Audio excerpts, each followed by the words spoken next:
All right, let's dive into the world of Marcus Aurelius. Everyone knows Roman emperors, right? Right. Conquerors. Powerful guys obsessed with, well, more power. But Marcus Aurelius, kind of a different story. Yeah, he really stands out. The book we're looking at is called Life of Marcus Aurelius, Biography of a Stoic Emperor. And it shows us this guy who was way more into books and philosophy than, running an empire. So the philosopher king, as he was known, Mhm. deeply into Stoicism. Yeah. But how does that even happen? I mean, if you're that philosophical, why become emperor in the first place? Good question. And he wasn't exactly eager for the job. This was not a guy who schemed his way to the top. The reigning emperor at the time was Antoninus Pius, and he adopted Marcus Aurelius actually on the advice of Emperor Hadrian before him. They saw something in him, this integrity, his intelligence, not a lust for power. So handpicked for his character, not his conquest. Exactly, and that sets the tone for his whole reign. He wasn't in it for himself, no thirst for power. He saw being emperor as a duty, like a moral obligation to serve. That's a key thing to understanding him, really. Which makes the fact he preferred diplomacy over war even more interesting. Oh, absolutely. Think about it. You're the Roman emperor, and you'd rather talk than fight. Pretty unusual, right? Shows you how deeply his philosophy ran. Speaking of which, we keep saying Stoicism. Maybe we should give folks a quick rundown on what that even is. Sure, Stoicism in a nutshell. Living in harmony with nature, accepting what you can't control. Focus on what you can control, your own thoughts, your actions. It's all about reason, virtue, the path to inner peace. Don't sweat the small stuff, right? Even some of the big stuff. Just focus on being a good person. And Marcus Aurelius applied this to everything. Leading, fighting wars, even personal tragedies. And speaking of tough times, the book goes into some major crises during his reign.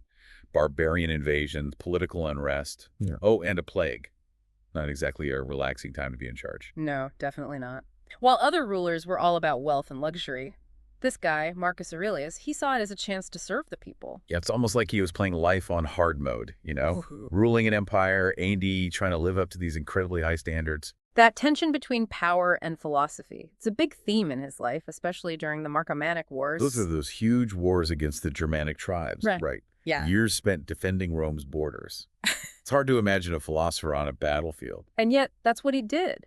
But again, not some bloodthirsty conqueror. No desire for more land or glory. Even in war, he wanted justice, fairness. He kept reminding himself and everyone else that the enemy, those tribes, they were human too. That's some serious empathy and restraint in the middle of all that brutality.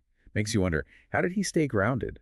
Keep hold of those principles amidst all that chaos? Well, that's where his own writings come in. Meditations, it's a collection of his personal thoughts, not meant for publication or anything. So he's leading armies, dealing with politics. And in his downtime, he's writing these deep thoughts about life, death, and virtue. Pretty much. Meditations gives us this amazing window into his mind. We see his struggles, his doubts, but also his unwavering commitment to what he believed, and how he balanced those beliefs with the very real stuff he faced as emperor. Sounds like required reading for anyone who wants to understand the guy beyond the title. Now, you mentioned harsh realities earlier. Can we talk about the Antonine Plague? Devastating epidemic during his reign, right? And that was a surprising connection to war, too, wasn't there? You're right, the plague is thought to have been brought back by soldiers. Returning from the Parthian War, all the way out east, shows how these seemingly separate things can have ripple effects. So war on one side of the world leads to a plague that ravages the entire empire. And for Marcus Aurelius, this wasn't just some political crisis. This was deeply personal. Absolutely. It forced him to confront death, the limits of power, themes he explores in Meditations, of course. It wasn't just a disaster, but a reminder of how fragile life is and how important it is to focus on what truly matters. It seems like his philosophy was always being put to the test by the realities of being emperor. But there's another interesting aspect to his reign. He shared power for a while with his adopted brother, Lucius Verus. Yeah, that's pretty unique in Roman history, this power sharing. They divided things up. Lucius mostly handled military stuff, like the Parthian War. Marcus focused on administration, reforms, that sort of thing. Seems efficient, but I heard their relationship wasn't always easy. True, there were tensions, especially about Lucius's behavior during that Parthian War. Imagine being Marcus Aurelius, this super philosophical, disciplined guy, and your co-ruler is more interested in partying than leading troops. Yeah, I can see how that would cause some friction. Shows you the human side of it all. Even with good intentions. Different personalities, different leadership styles, bound to clash sometimes. Exactly, and yet they managed to rule together for years. kept things stable, even had some big victories. Shows you they could work together, compromise, even with all those challenges. Before we move on, we have to talk about family life. The book mentions Marcus Aurelius' wife, Faustina the Younger, and get this, they had 14 children. That's a big family, even for the Romans. But it wasn't all sunshine and roses. A lot of those kids died young. Heartbreaking for any parent, let alone an emperor. It's hard to imagine the emotional toll on top of everything else, all those pressures of running an empire. That's where Stoicism likely helped him cope. Remember, it's about accepting what you can't change, finding peace in the middle of hardship. Sounds like he was using his philosophy as a lifeline during those dark times. But there's one more big challenge we haven't touched on yet, the succession dilemma.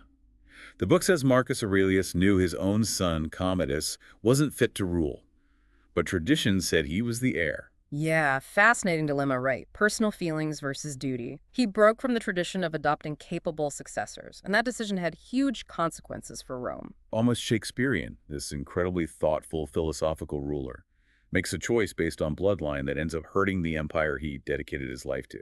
It's a tragic reminder that even the wisest leaders, they can make choices that have these unintended and sometimes very bad consequences. So we've covered a lot: his reluctance to rule, the impact of Stoicism, his preference for diplomacy, the challenges of war and plague, his complicated family life, and this looming succession issue.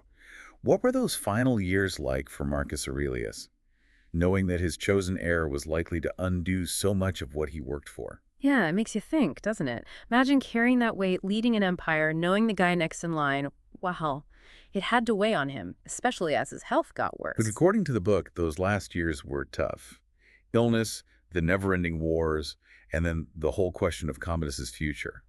But even then, his Stoic philosophy seems to have given him strength. Right, it's in those final years you see his character shining through, his resilience in the face of, well, pretty much everything. It wasn't just about enduring hardship, though. Stoicism gave him this way to find meaning, even facing death. Like, his philosophy wasn't just a guide for ruling, but a source of personal strength, too. Let's shift gears a bit, though, and talk about how he actually ran things. His Stoicism wasn't just a personal thing, it had real effects on his policies.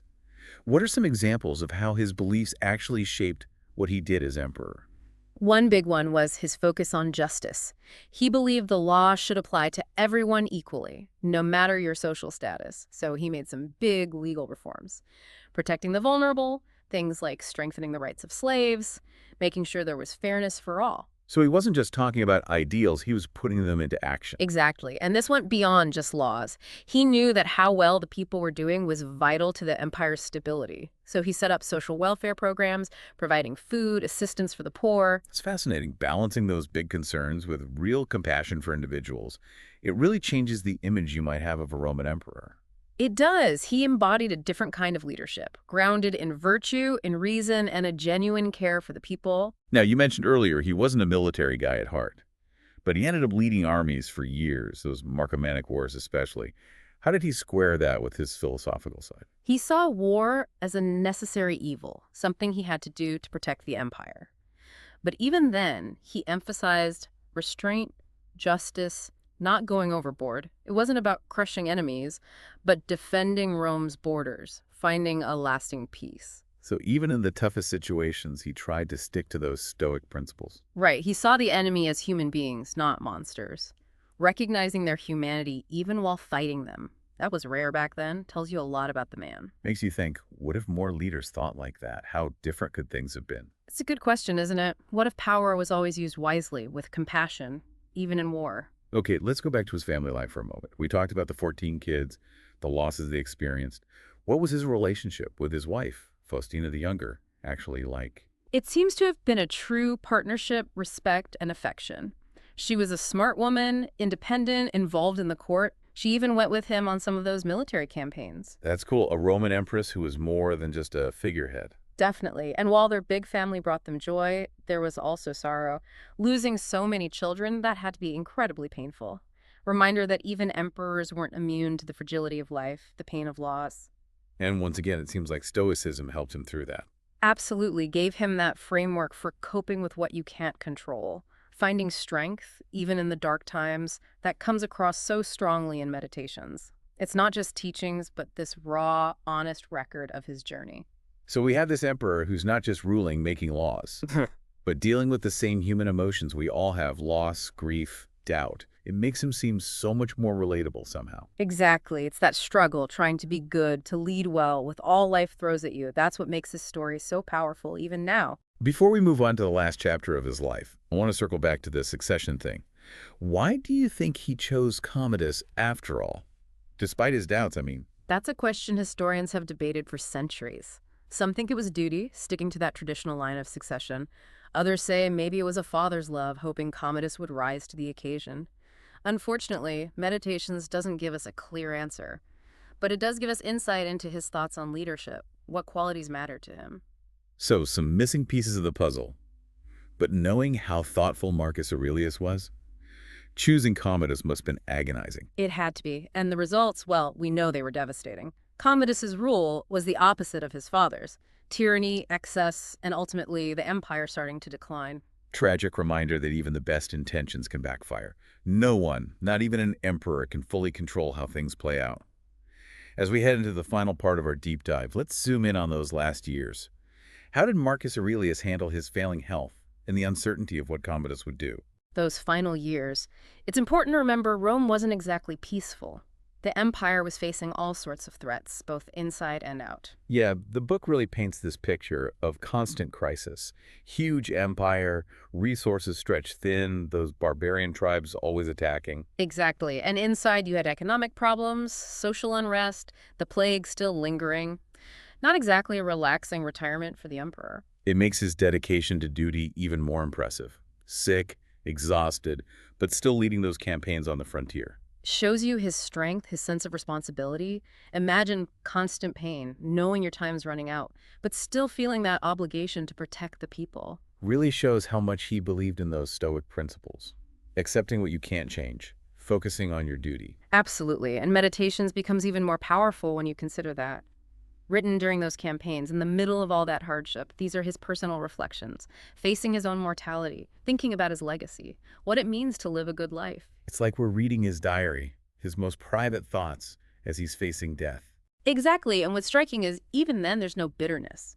He uses his philosophy to find peace, acceptance, even as his body's failing. Powerful reminder that even when things are awful, we have a choice. How we react, how we face those challenges. Totally agree, and what makes his story so compelling is that he wasn't off meditating on a mountaintop somewhere. This guy was leading an empire, making huge decisions, dealing with the realities of power. It makes Stoicism seem less like some abstract idea and more like a practical guide. Right, for dealing with the toughest stuff life throws at you. And that's why his story still resonates with leaders, with everyday people. Marcus Aurelius gives us this model for leading with integrity, facing adversity, finding meaning, even facing death. It's not just about leading a country, right? It's about leading your own life. Exactly, how we make choices that fit our values, how we face our own struggles. With resilience, a sense of purpose, Marcus Aurelius reminds us leadership comes from within. So even though he died almost 2,000 years ago, he still has something to teach us. He does, and I think that's the sign of a truly great leader. Their impact lasts way beyond their own time. Marcus Aurelius left behind laws, military victories, sure, but it's his ideas that really matter. They still shape how we think about leadership, virtue, what it means to be human. And those ideas are for everyone. You don't have to be an emperor to appreciate Meditations. Exactly. It speaks to us across the centuries, showing us that our challenges, the questions we have, they're not new. They're part of being human. And in his reflections, we find this guide for navigating it all, with grace, wisdom, a commitment to something bigger than ourselves. We started this deep dive talking about Marcus Aurelius as the philosopher king, this guy who preferred books and thinking, well, the whole power thing. And yet he stepped up, he used his philosophy to guide his actions, to face incredible difficulties. And in doing so, left a legacy that's still inspiring, centuries later. His story reminds us that true leadership isn't about dominating or conquering. It's about wisdom, justice, working for the common good. A powerful message, something to think about no matter who we are. If this deep dive has piqued your interest, check out Meditations for yourself. It's one of those books that stays with you. And if you want more historical context, the biography we used, Life of Marcus Aurelius, Biography of a Stoic Emperor, is a great resource. It's been amazing exploring the life of this remarkable man. Until next time, keep learning, keep questioning, keep diving deep.